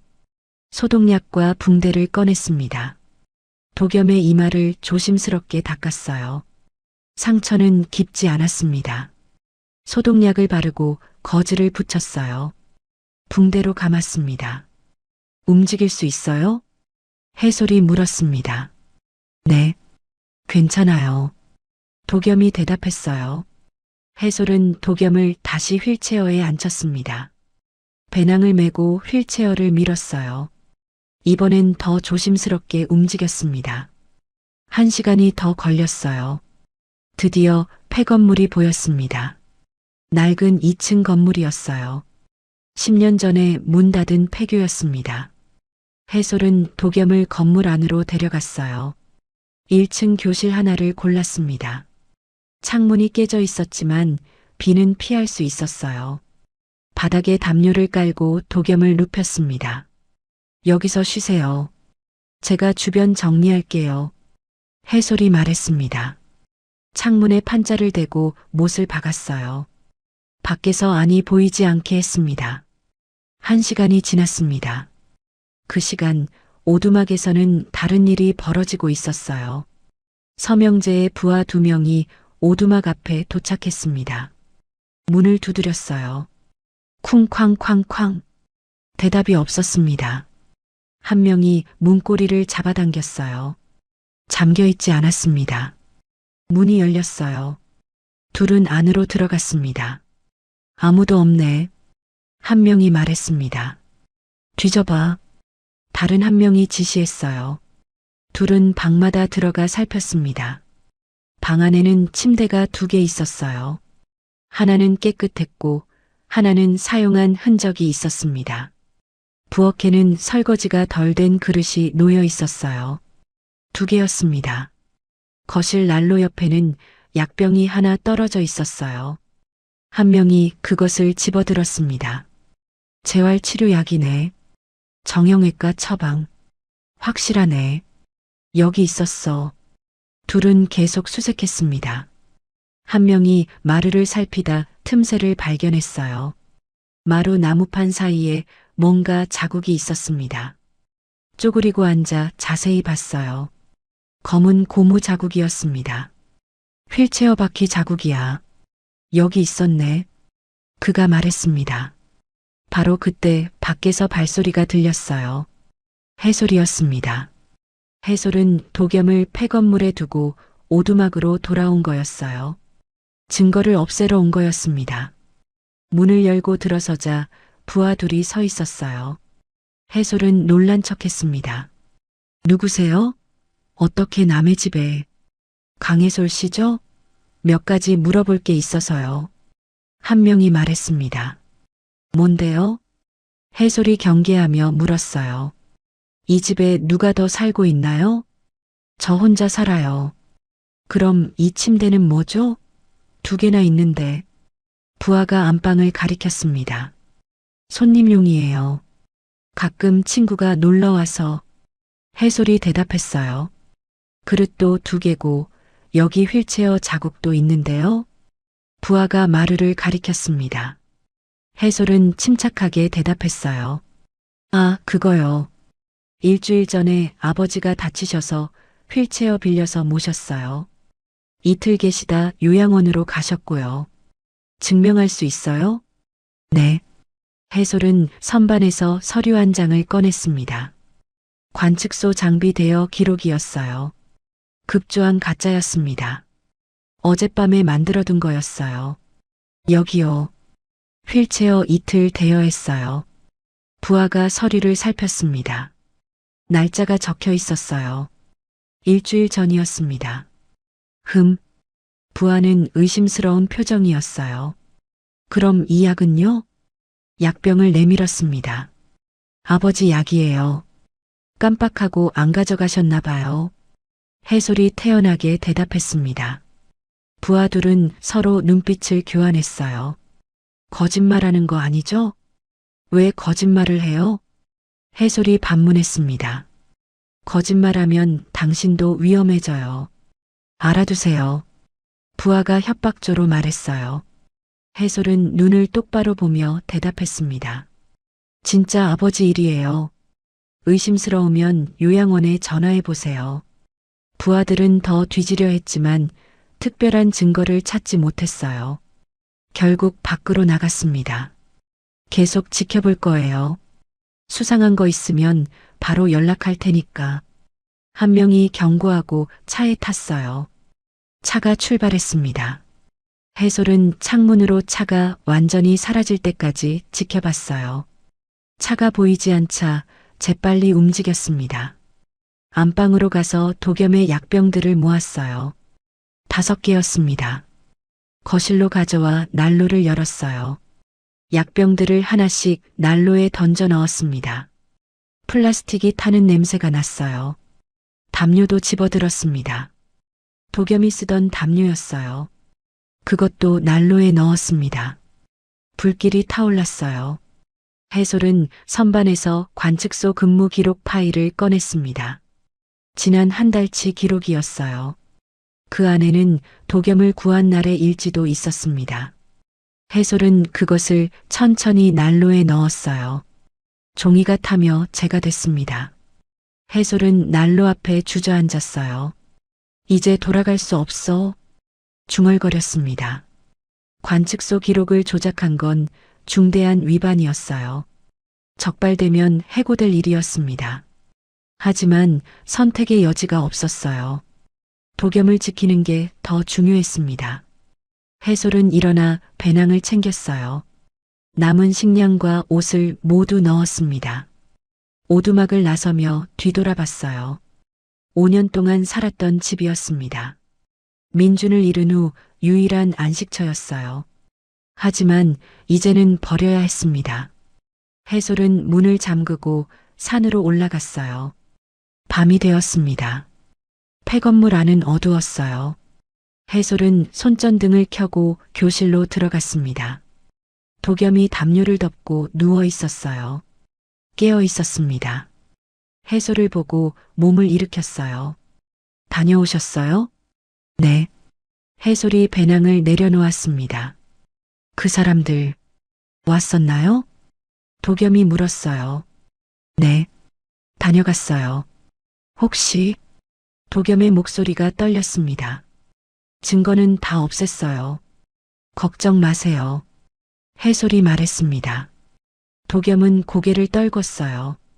저 때문에 당신까지 모든 걸 잃게 만들었어요.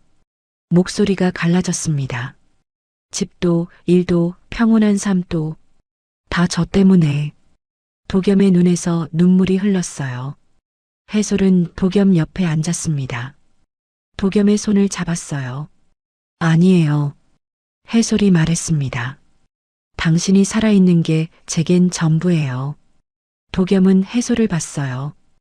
해솔의 눈에도 눈물이 맺혀 있었습니다.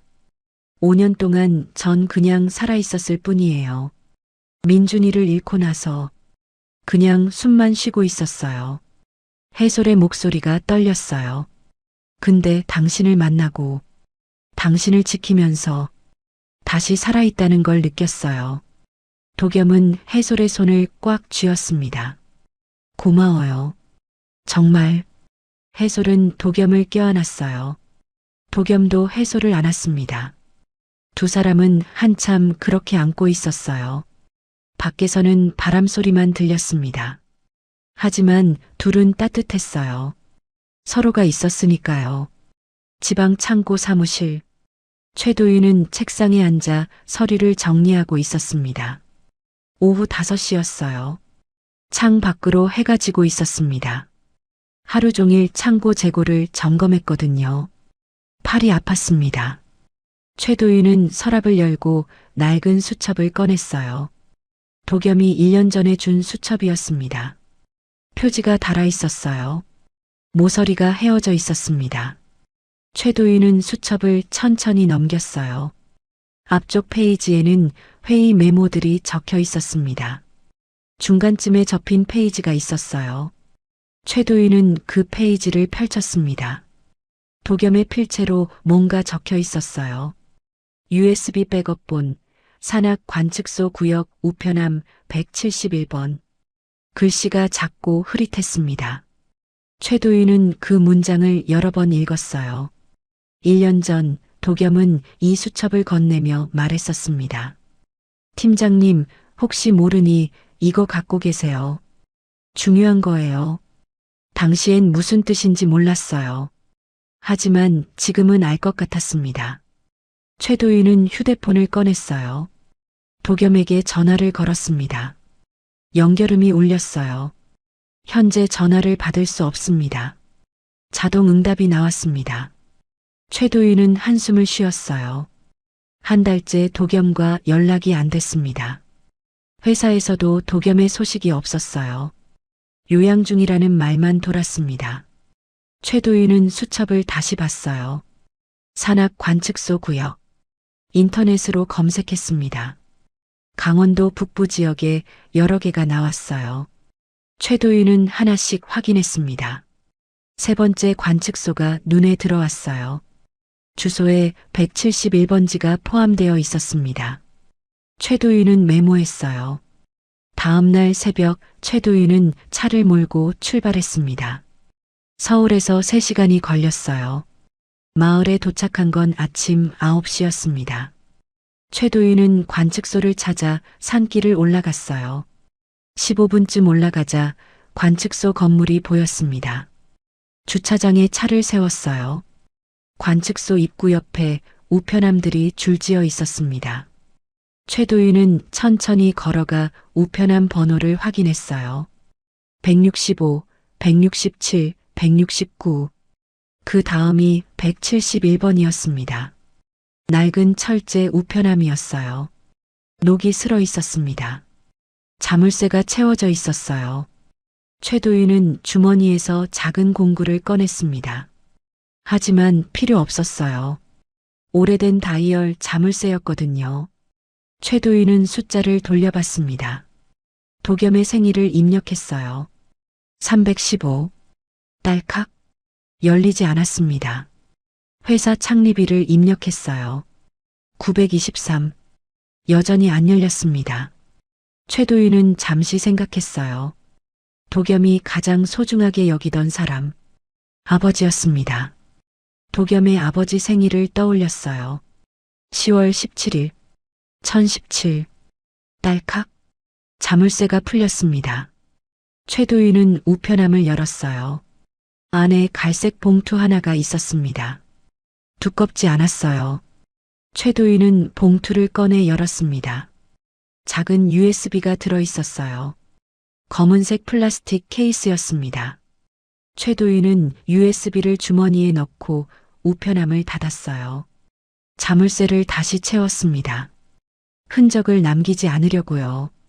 주변을 살폈어요. 아무도 없었습니다. 차로 돌아왔어요.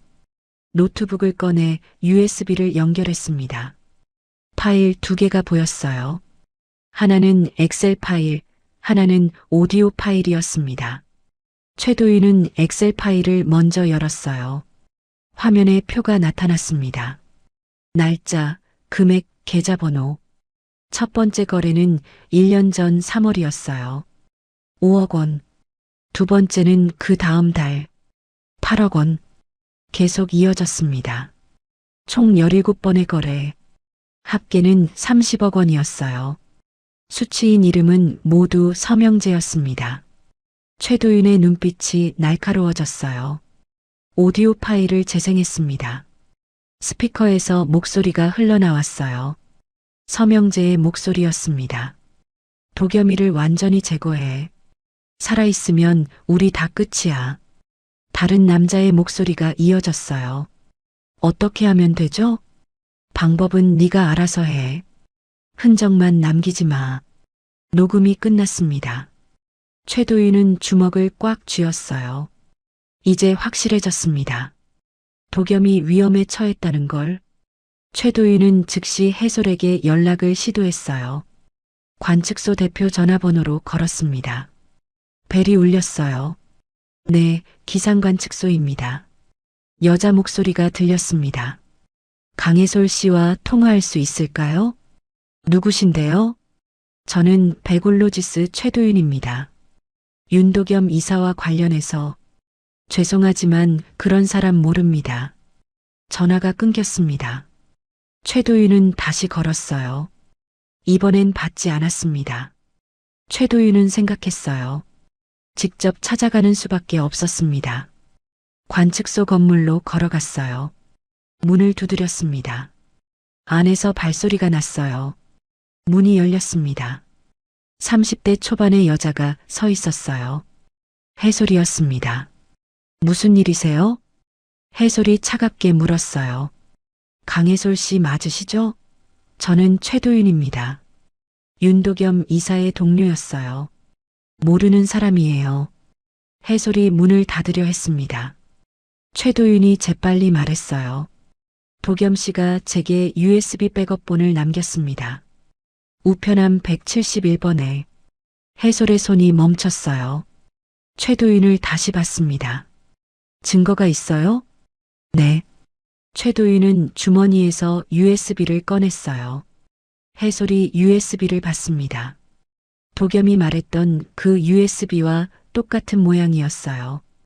해솔은 잠시 망설이다 문을 열었습니다. 들어오세요. 최도윤은 주머니에서 USB를 꺼냈어요. 해솔이 USB를 봤습니다. 도겸이 말했던 그 USB와 똑같은 모양이었어요. 해솔은 잠시 망설이다 문을 열었습니다. 들어오세요. 최도윤은 관측소 안으로 들어갔어요. 해솔은 문을 닫고 창문 커튼을 쳤습니다. 먼저 신원부터 확인해야겠어요. 해솔이 말했습니다. 도겸 씨 아버지 성함은요? 윤재훈. 2년 전에 돌아가셨습니다. 도겸 씨가 제일 좋아하는 음식은요? 김치찌개. 특히 묵은지로 끓인 거요. 해솔의 표정이 조금 풀렸습니다. 좋아요. 믿을게요. 해솔은 휴대폰을 꺼냈어요. 도겸에게 문자를 보냈습니다. 안전한 분 오셨어요. 최도윤 팀장님. 10분 후 회신이 왔어요. 폐교로 데려와 주세요. 해솔은 최도윤을 봤습니다. 따라오세요. 둘은 차를 타고 산길을 올라갔어요. 비포장도로였습니다. 차가 덜컹거렸어요. 20분쯤 가자 폐건물이 나타났습니다. 해솔은 차를 세우고 내렸어요. 최도윤도 따라 내렸습니다. 건물 안으로 들어갔어요. 1층 교실 문을 열었습니다. 도겸이 휠체어에 앉아 있었어요. 최도윤을 보는 순간 도겸의 눈에 눈물이 고였습니다. 팀장님, 목소리가 떨렸어요. 최도윤은 빠른 걸음으로 다가갔습니다. 도겸의 손을 잡았어요. 이사님, 살아계셔서 정말 다행입니다. 최도윤의 목소리도 떨렸습니다. 도겸은 눈물을 흘렸어요. 저 살아있어요. 팀장님, 최도윤은 도겸의 어깨를 감싸 안았습니다. 한참을 그렇게 있었어요. 해솔은 조용히 문 밖으로 나가 둘만의 시간을 줬습니다. 잠시 후 최도윤이 몸을 떼었어요. USB 찾았습니다. 주머니에서 꺼내 도겸에게 보여줬습니다. 확인하셨어요? 네. 계좌 내역이랑 녹음 파일 다 확인했어요. 도겸은 고개를 끄덕였습니다. 이제 반격할 차례입니다. 하지만 이사님이 직접 나타나서 폭로해야 합니다. 그래야 묻히지 않아요. 최도윤이 진지하게 말했습니다. 도겸은 잠시 생각했어요. 두려웠습니다. 1년 동안 숨어 살았어요. 다시 세상 앞에 나서는 게 무서웠습니다. 하지만 이대로는 안 됐어요. 하겠습니다. 목소리가 단호했어요. 일주일 후 이사회가 있습니다. 그날 나타나시면 됩니다. 최도윤이 말했습니다. 도겸은 고개를 끄덕였어요. 그때 문이 열리고 해솔이 들어왔습니다. 차를 들고 있었어요. 드세요.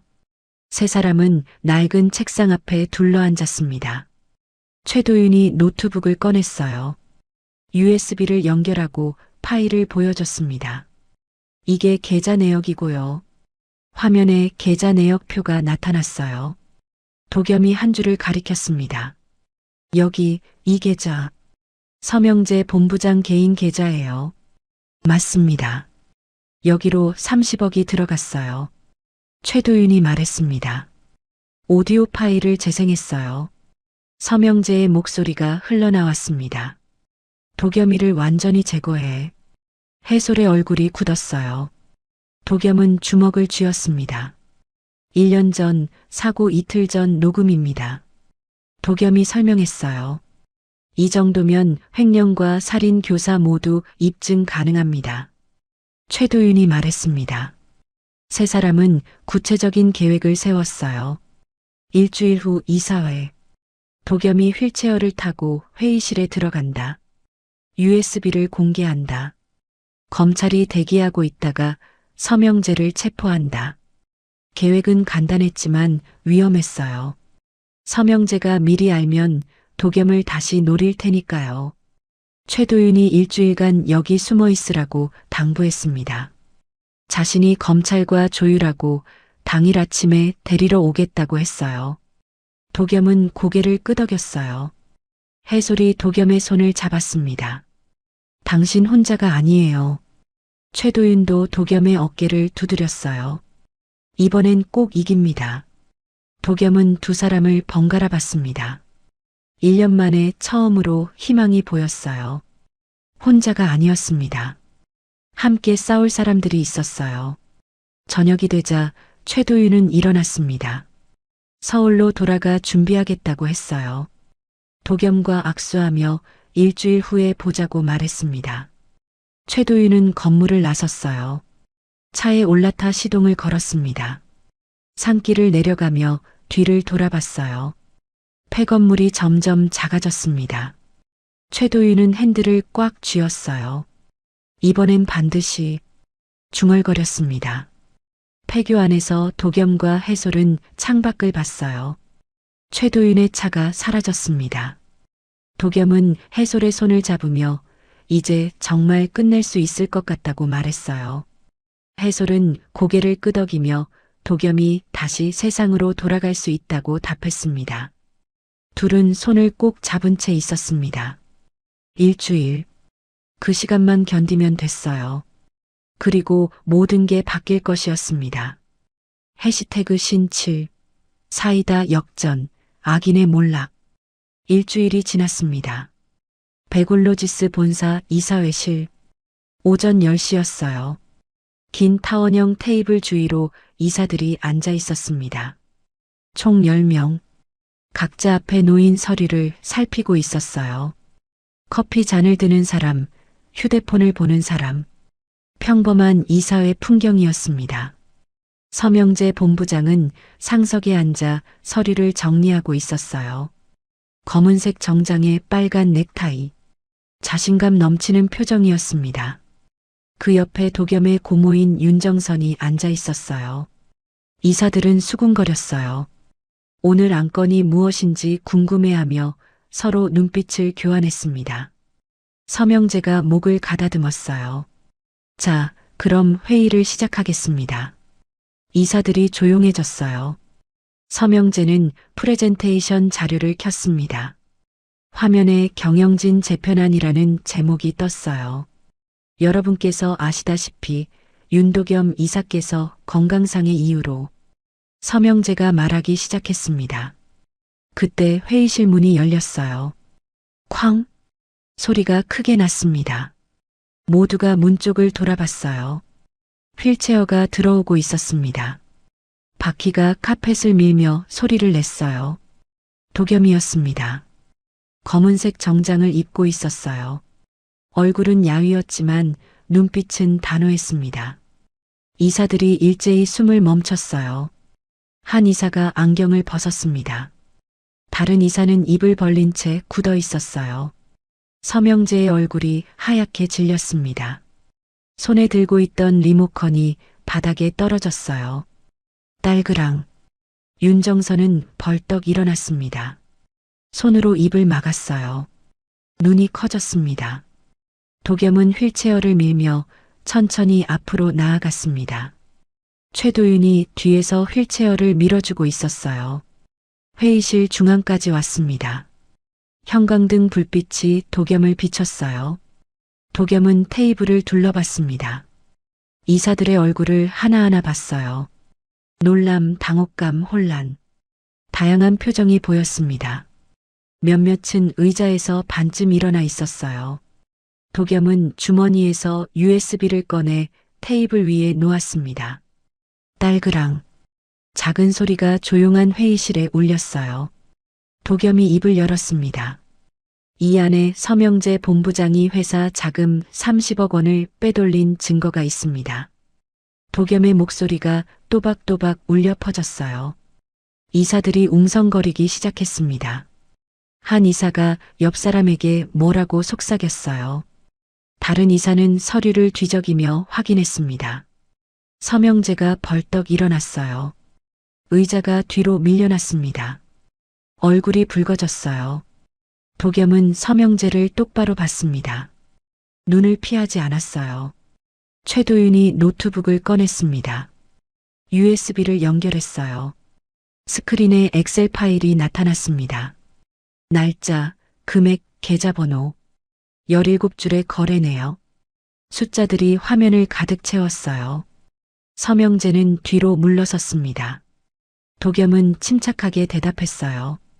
1년 전부터 본부장님이 회사 자금을 빼돌린 기록입니다.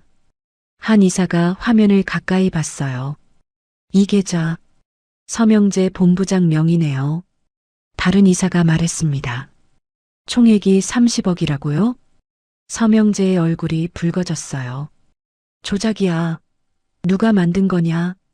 최도윤이 오디오 파일을 재생했습니다. 스피커에서 목소리가 흘러나왔어요. 서명재의 목소리였습니다. 도겸이를 완전히 제거해. 살아있으면 우리 다 끝이야. 어떻게 하면 되죠? 방법은 네가 알아서 해. 흔적만 남기지 마. 회의실이 술렁였습니다. 이사들이 서명재를 봤어요. 서명재는 뒤로 물러섰습니다. 도겸이 다시 말했습니다. 1년 전 교통사고.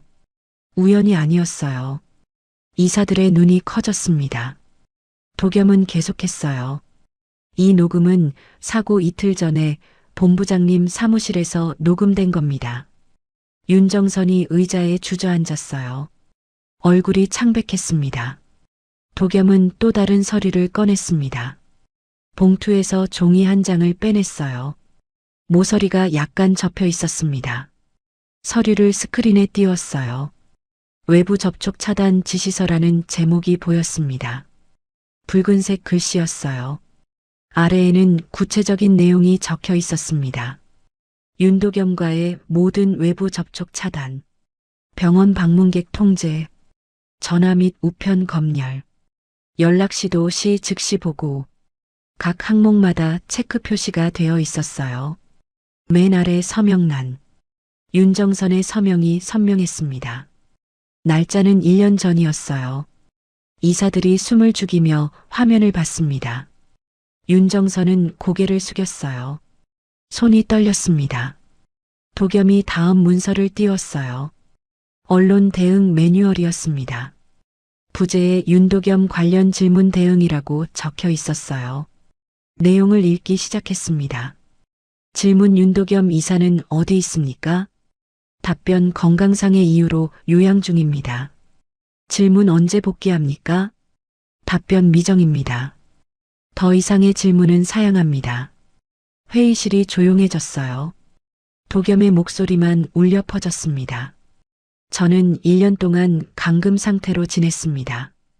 가족들에게 버려졌어요. 윤정선이 눈물을 흘렸습니다. 도겸아, 나는 고모님께서는 제가 회사 이미지에 해가 된다고 생각하셨죠. 도겸이 차갑게 말했습니다. 장애인 후계자는 부담이니까요. 윤정선이 일어나 도겸에게 다가갔어요. 미안하다.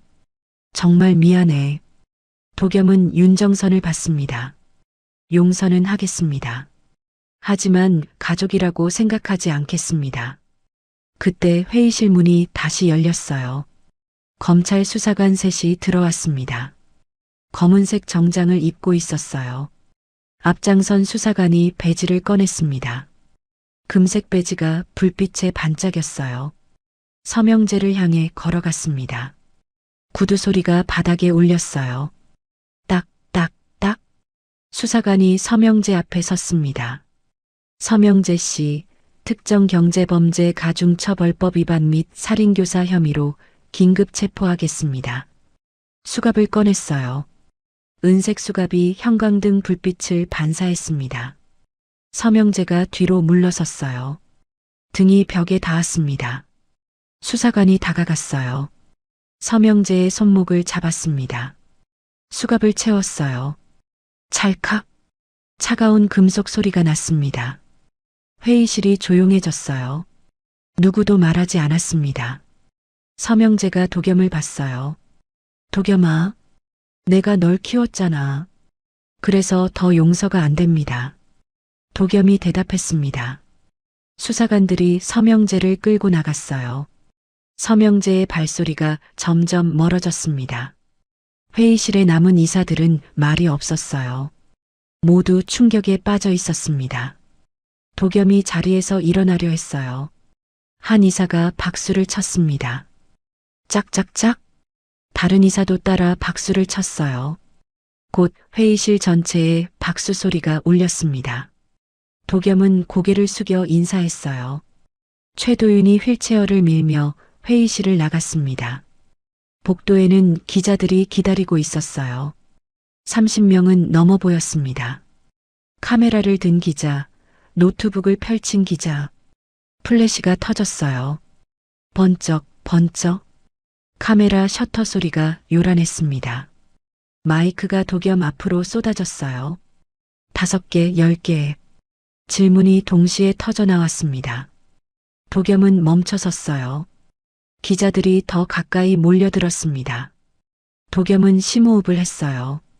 가슴이 오르내렸습니다. 그리고 입을 열었어요. 저는 1년 동안 눈보라 속에서 버려진 채로 죽을 뻔했습니다. 기자들이 조용해졌어요. 하지만 저를 구해준 사람이 있었습니다. 그리고 함께 싸워준 사람들이 있었어요. 도겸의 목소리가 떨렸습니다. 오늘 이 자리는 저 혼자 만든 게 아닙니다. 정의를 믿는 모든 분들이 함께 만들어주셨어요. 카메라 플래시가 계속 터졌습니다. 도겸은 계속 말했어요. 장애가 있다는 이유로 버려져서는 안 됩니다. 아무도. 기자들이 메모를 했어요. 앞으로 회사에서 투명 경영과 직원 복지를 최우선으로 하겠습니다. 도겸이 마지막으로 말했습니다. 최도윤이 휠체어를 밀며 앞으로 나아갔어요. 기자들이 길을 비켜줬습니다. 엘리베이터에 탔어요. 문이 닫혔습니다. 도겸은 긴 한숨을 내쉬었어요. 끝났습니다. 최도윤이 말했습니다. 네, 끝났어요. 도겸이 고개를 끄덕였습니다. 엘리베이터가 1층에 도착했어요. 문이 열렸습니다. 로비에도 기자들이 가득했어요. 하지만 도겸은 당당하게 나아갔습니다. 더 이상 숨지 않았어요. 더 이상 두렵지 않았습니다. 그날 저녁, 전국의 거실에서 텔레비전이 켜졌어요. 뉴스 시간이었습니다. 화면에 베골로지스 본사 건물이 나왔어요. 앵커의 목소리가 흘러나왔습니다. 버려진 장애인 후계자, 부패 기업 무너뜨려. 헤드라인이 화면 하단에 떴어요. 붉은색 글씨였습니다. 도겸의 인터뷰 영상이 재생됐어요. 휠체어에 앉은 모습, 단호한 눈빛, 떨리지만 강한 목소리. 수백만 명이 이 뉴스를 봤습니다. 스마트폰 화면에도 뉴스가 떴어요. 댓글이 달리기 시작했습니다. 1분에 100개씩. 도겸의 휴대폰에 알림이 쏟아졌어요. 진동이 멈추지 않았습니다. 지금은 한 사람에게만 연락하고 싶었습니다. 해솔이었어요. 도겸은 해솔의 번호를 찾았습니다. 통화 버튼을 눌렀어요. 연결음이 울렸습니다. 2번, 3번. 여보세요? 해솔의 목소리가 들렸어요. 따뜻했습니다. 저예요. 끝났어요.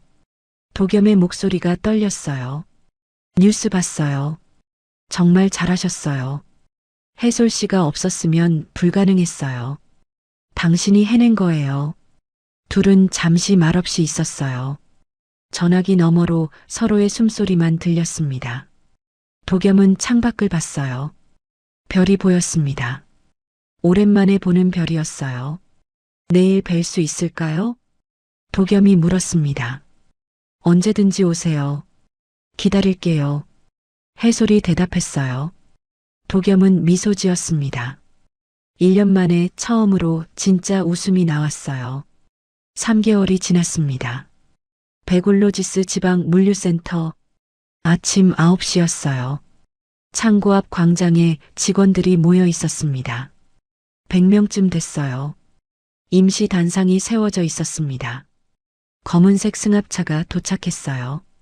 도겸이 휠체어를 타고 나왔습니다. 검은색 작업복을 입고 있었어요. 최도윤이 휠체어를 밀어 단상으로 향했습니다. 경사로를 올라 단상에 올랐어요. 도겸은 마이크를 잡았습니다. 직원들을 천천히 둘러봤어요. 저는 윤도겸입니다. 목소리가 울려 퍼졌어요. 1년 전 저는 여러분을 지키지 못했습니다. 회사가 잘못된 길로 가는 걸 알면서도 막지 못했습니다. 앞줄에 선 젊은 직원이 고개를 끄덕였어요. 작년 여름 3번 창고에서 사고가 났을 때도 저는 아무것도 하지 못했습니다. 한 직원이 눈물을 닦았습니다. 정말 죄송합니다. 도겸이 고개를 숙였어요. 직원들도 따라 고개를 숙였습니다. 하지만 이제는 달라질 겁니다. 여러분의 목소리를 듣겠습니다. 박수 소리가 터져 나왔어요. 그때 한 직원이 손을 들었습니다. 중년 남자였어요. 질문 있습니다. 도겸이 고개를 끄덕였어요. 말씀하세요. 이번 창고 천장이 무너질 것 같은데 수리 예산이 안 나온다고 했습니다. 이것부터 고쳐주실 수 있습니까? 도겸은 최도윤을 봤어요. 최도윤이 노트북을 꺼내 뭔가 확인했습니다. 지금 바로 예산 배정하겠습니다. 이번 주 안에 수리 시작합니다. 도겸이 대답했어요. 직원들이 환호했습니다. 다른 직원이 또 손을 들었어요. 야간 수당도 제대로 받을 수 있습니까? 당연합니다. 밀린 수당부터 이번 달 안에 지급하겠습니다. 박수가 더 커졌어요. 부장님, 돌아와 주셔서 감사합니다. 한 직원이 소리쳤습니다. 도겸은 눈물을 참았어요. 연설이 끝나고 도겸은 창고를 둘러봤습니다. 최도윤이 휠체어를 밀며 이번 창고로 향했어요. 문을 열고 들어갔습니다. 천장을 올려다봤어요. 균열이 여러 곳 보였습니다. 도겸은 사진을 찍었어요. 이거 정말 위험하네요. 언제 무너져도 이상하지 않아요. 최도윤이 걱정스럽게 말했습니다. 내일 당장 업체 불러서 견적 받겠습니다. 일주일 안에 수리 완료하겠습니다. 도겸이 노트에 메모했어요. 3번 창고로 이동했습니다. 작년 사고가 난 곳. 바닥에 꽃다발이 놓여 있었어요. 동료를 추모하는 꽃이었습니다. 도겸은 휠체어에서 몸을 숙였어요. 꽃다발 옆에 손을 얹었습니다. 잠시 묵념했어요. 최도윤도 함께 고개를 숙였습니다. 1년 만에 느끼는 감정. 자신이 필요한 사람이 되었다는 것. 6개월이 더 지났습니다. 봄이 왔어요. 산 중턱 해솔의 오두막. 마당에 새로운 건물이 서 있었습니다. 작은 목조 작업실. 도겸은 이곳에서 대부분의 시간을 보냈어요. 오전에는 재활운동, 오후에는 글쓰기. 노트북 화면에 원고가 쌓였습니다. 제목은 벼랑 끝에서였어요. 어느 화창한 봄날. 그날 아침 일찍 도겸은 마을 꽃집에 다녀왔습니다. 차에 꽃 화분을 가득 실었어요. 개나리, 진달래, 벚꽃. 집으로 돌아와 하나씩 마당에 심었습니다. 휠체어로 이동하며 삽으로 흙을 팠어요. 힘들었습니다. 땀이 났어요. 하지만 멈추지 않았습니다. 1시간, 2시간. 오전 내내 꽃을 심었어요. 오후 2시쯤 끝났습니다. 마당이 꽃으로 가득 찼어요. 도겸은 작업실로 들어가 씻었습니다. 정장으로 갈아입었어요. 거울을 봤습니다. 넥타이를 매는 손이 떨렸어요. 3번 만에 겨우 맸습니다. 주머니에 반지 상자를 넣었어요. 창밖을 봤습니다. 해솔의 차가 산길을 올라오고 있었어요. 해솔은 관측소 일을 마치고 집으로 돌아왔습니다. 오후 5시 차에서 내려 마당으로 걸어갔어요. 그런데 뭔가 달랐습니다. 마당에 꽃이 가득 피어 있었어요. 아침엔 없었던 꽃들. 이게 언제? 작업실 문이 열렸어요. 도겸이 정장을 입고 나왔습니다. 해솔은 놀라 멈춰섰어요. 도겸은 휠체어를 밀며 다가왔습니다. 손이 떨렸어요. 해솔 앞에서 멈췄습니다. 심호흡을 했어요. 주머니에서 작은 상자를 꺼냈습니다. 제대로 청혼하고 싶었어요. 목소리가 떨렸어요. 해솔의 눈에서 눈물이 흘렀습니다. 이런 거 안 해도 된다고 말했지만 도겸은 해야 했다고 대답했어요. 도겸이 상자를 열었습니다. 반지가 햇빛에 반짝였어요. 강해솔 씨, 저와 결혼해 주시겠습니까? 해솔은 무릎을 꿇었어요. 도겸과 눈높이를 맞췄습니다. 먼저 도겸의 손을 잡았어요. 네, 물론이죠. 당신과 함께 할게요. 도겸이 해솔의 왼손 약지에 반지를 끼워줬어요. 당신이 저를 벼랑 끝에서 구해준 그날이 제 진짜 인생의 시작이었어요. 도겸이 말했습니다. 당신을 지킬 수 있어서 제 삶도 다시 시작됐어요. 해솔이 대답했어요.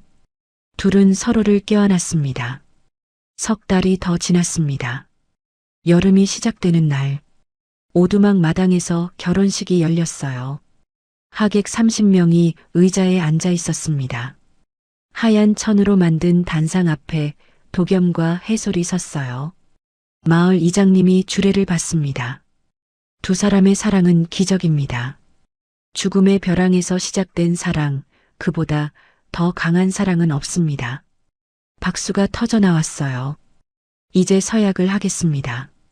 도겸이 해솔의 손을 잡고 평생 사랑하겠다고 말했어요. 해솔이 도겸의 손을 꼭 쥐고 평생 곁을 지키겠다고 답했습니다. 두 사람은 키스했어요. 환호와 박수가 쏟아졌습니다. 그때 슈퍼주인 김 사장이 벌떡 일어났어요. 축가 한 곡 해야죠. 마을 사람들이 웃었습니다. 김 사장은 마이크를 들고 노래를 부르기 시작했어요. 음정이 틀렸지만 정성스러웠습니다. 하객들이 손뼉을 쳤어요. 최도윤도 따라 박수를 쳤습니다. 노래가 끝나자 모두가 일어나 축하했어요. 한 명씩 다가와 도겸과 해솔을 안았습니다. 관측소 동료 한 명이 해솔을 꼭 안았어요. 행복하게 살아. 넌 자격 있어. 해솔이 눈물을 닦았습니다. 최도윤이 도겸에게 다가와 축하한다고 말했어요. 도겸은 팀장님 덕분이라고 했지만 최도윤은 도겸이 스스로 해낸 거라며 어깨를 두드렸습니다. 피로연이 시작됐어요. 마을 아주머니들이 준비한 음식이 나왔습니다. 김치찌개, 불고기, 잡채, 긴 테이블에 음식이 가득 차려졌어요. 하객들이 줄을 서서 음식을 담았습니다. 도겸과 해솔은 상석에 앉아 있었어요. 사람들이 하나씩 다가와 인사했습니다. 한 할머니가 도겸의 손을 잡고 고생 많았다며 행복하게 살라고 했어요. 도겸이 고개를 숙였습니다. 관측소 동료가 해솔에게 봉투를 건넸어요. 많지 않지만 축의금이라고 했습니다. 해솔이 두 손으로 받으며 고맙다고 말했어요. 식사가 끝나갈 무렵 김 사장이 벌떡 일어났어요. 사진 찍어야죠. 이런 날 사진 안 찍으면 후회해요. 모두가 단상 앞에 모였습니다. 도겸과 해솔이 가운데 섰어요. 하객들이 뒤에 줄지어 섰습니다. 김 사장이 카메라를 들었어요. 하나, 둘, 셋. 플래시가 터졌습니다. 모두가 웃고 있었어요. 결혼식이 끝나고 도겸과 해솔은 차를 타고 산길을 올라갔어요. 1년 전 그 장소, 도겸이 버려졌던 벼랑 끝, 차에서 내렸습니다. 벼랑 끝에는 안전 난간이 설치되어 있었어요. 난간 옆에 표지판이 세워져 있었습니다. 이곳에서 한 생명이 구원받았습니다. 2025년 1월, 도겸은 표지판을 만졌어요. 해솔은 도겸 옆에 앉았습니다. 둘은 아래를 내려다봤어요. 산과 숲이 펼쳐져 있었습니다. 도겸은 눈을 감았어요. 1년 전 그날이 떠올랐습니다. 눈보라, 차가운 바람, 휠체어가 벼랑 쪽으로 미끄러지던 순간, 손끝에서 사라지던 감각, 흐려지던 의식, 그리고 저 아래서 올라오던 불빛, 해솔의 목소리. 도겸은 눈을 떴어요. 해솔이 처음 발견했을 때를 기억하냐고 물었습니다. 은박 담요가 바람에 날리고 있었다고 도겸이 대답했어요. 해솔은 또 사람을 잃을까봐 정말 무서웠다고 말했습니다. 하지만 서로가 서로를 살렸다고 둘은 고백했어요. 해솔이 도겸의 손을 잡았습니다. 도겸은 주머니에서 뭔가를 꺼냈어요. 작은 은박 담요. 1년 전 그날 밤 사용했던 바로 그것. 해솔이 구해준 후 간직하고 있던 것이었습니다. 이거. 해솔이 놀라봤어요. 그날 밤 이게 저를 살렸어요. 그리고 당신이 이걸 보고 저를 찾아줬죠. 도겸이 은박 담요를 펼쳤습니다. 바람에 펄럭였어요. 햇빛을 반사했습니다. 이제 더 이상 필요 없어요. 당신이 있으니까. 도겸이 은박 담요를 접었습니다. 난간 밑틈에 조심스럽게 넣었어요. 여기 두고 갈게요. 이 자리를 잊지 않기 위해서. 해솔이 고개를 끄덕였습니다. 우리 참 이상한 인연이죠? 해솔이 웃으며 말했습니다. 최악의 순간에 만났지만 그게 인생의 시작이었다고 도겸이 대답했어요. 해가 지고 있었어요. 하늘이 주황빛으로 물들었습니다. 바람이 불었어요. 도겸은 해솔에게 몸을 기울였습니다. 당신과 함께라면 어떤 절벽도 두렵지 않아요. 해솔은 도겸을 껴안았어요. 저도요. 당신과 함께라면. 둘은 서로를 아는 채 석양을 봤습니다. 주황빛이 붉어졌어요. 하늘이 보라빛으로 변했습니다. 첫 별이 떠올랐어요. 도겸은 별을 봤습니다. 1년 전 이 자리에서는 별이 없었어요. 눈보라만 휘몰아쳤습니다. 하지만 지금은 달랐어요. 별이 있었습니다. 옆에 사랑하는 사람이 있었어요. 살아갈 이유가 있었습니다. 도겸은 미소 지었어요. 해솔도 미소 지었습니다. 두 사람은 손을 꼭 잡았어요. 별은 계속 떠올랐습니다. 하늘이 별로 가득 찼어요. 밤이 깊어갔습니다. 하지만 두 사람은 따뜻했어요. 서로가 있었으니까요. 벼랑 끝에서 시작된 기적 같은 사랑. 이제 그 사랑은 영원히 계속될 것입니다. 인생이라는 긴 여정 속에서 때로는 시린 바람이 마음의 문을 차갑게 두드릴 때가 있습니다. 하지만 오늘 사연 속 두 사람이 서로의 온기로 추위를 견뎠듯 우리 곁에는 늘 말없이 응원을 보내는 소중한 인연들이 머물고 있습니다. 거창한 위로가 아니더라도 그저 묵묵히 내밀어준 손길 하나가 누군가에게는 다시 시작할 수 있는 커다란 용기가 되기도 합니다. 굽이굽이 험한 길을 지나온 우리의 삶은 이제 그 존재 자체만으로도 충분히 존경받고 사랑받을 자격이 있습니다.